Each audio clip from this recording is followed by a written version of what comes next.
the problem with fear is that it lies, right? So fear tells you, hey, you know, if you say that to that girl, she's going to know she has you, you know, and she'll never really be attracted to you if she knows how much you attracted to her.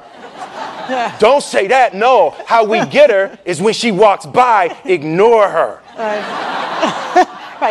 You know, it's like pop it on your shoulder. Fear tells you dumb shit like that, right? You know, so for me, the daily confrontation with fear has become a real practice for me since about three years ago. I went skydiving in Dubai, right? And skydiving is a really interesting confront with fear, right? So I gotta stand up. I'm sorry, I gotta stand up. All right. So all your friends, what happens? You go out. I dropped my thing. Yeah. So what happens is you go out the night before and you take a drink with your friends and somebody says, yeah, we should go skydiving tomorrow. And you go, yeah, we'll go skydiving tomorrow. Yeah. And you go, yeah. And everybody goes, yeah. Right? And you go home and by yourself, you're like, Right? You're like, well, yeah, I mean, they was drunk too. Right? So maybe they not, maybe, I mean, we don't have to go. We don't have to do it. So then that night you're laying in your bed and you just keep, and you're terrified. You keep imagining over and over again jumping out of an airplane and you can't figure out why you would do that, right? And you're laying there and you have the worst night's sleep of your life, but you still have the hope that your friends were drunk, right? So you wake up the next day and you go, down and you say where you were going to meet and everybody's there. You're like, oh, shit. All right, cool. Right? So you get in the van and you don't know that your friends had the same night that you had because they're pretending like they didn't. They're like, yeah, man, my uncle's a Navy SEAL and, this is going to be great. I've been looking forward to this. And you're like, oh, my God. And your stomach is terrible. You can't eat and everything, but you don't want to be the only punk who doesn't jump out of this airplane. So you get there and then you have the safety brief. And you're standing there, and the guys will tell you, well, if the chute doesn't open, what's going to happen is what could happen? That the chute wouldn't open, right? So you do a thing, and what you do is your first jump, you're attached to a guy who is going, he's going to walk you out. So you go, and you get there, and there's an airplane, and nobody's stopping. Everybody's still going. So you get onto the airplane, and you're sitting there, and it's extra because you're sitting on some dude's lap, some stranger. You're sitting on his lap, and it's like, you're trying to make small talk. Yeah, man. So you be jumping with people all the time, huh? Right?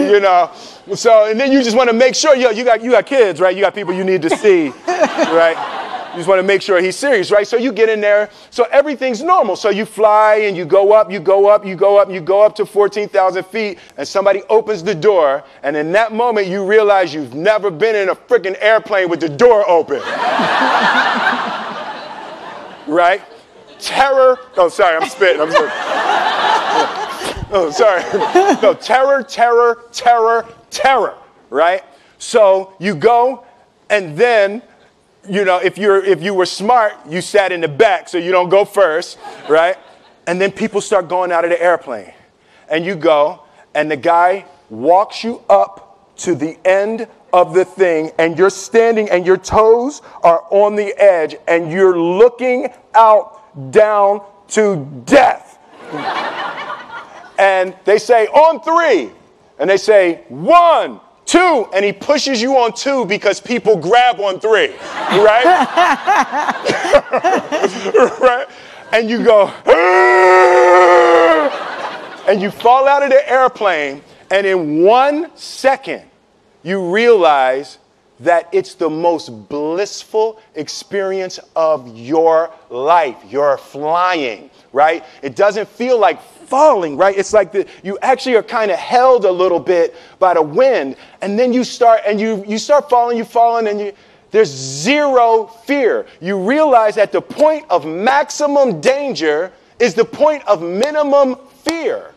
It's bliss. It's bliss. And the lesson for me was, why were you scared in your bed the night before? What do you need that fear for? Just don't go. Why are you scared in your bed 16 hours before you jump? Why are you scared in the car? Why could you not enjoy breakfast? What did you need that? The fear is fear of what? You're nowhere even near the airplane. Everything up to the stepping out, there's actually no reason to be scared. It only just ruins your day. You don't have to jump. And then in that moment, all of a sudden, where you should be terrified is the most blissful experience of your life. And God placed the best things in life on the other side of terror. On the other side of your maximum fear are all of the best things in life, you know.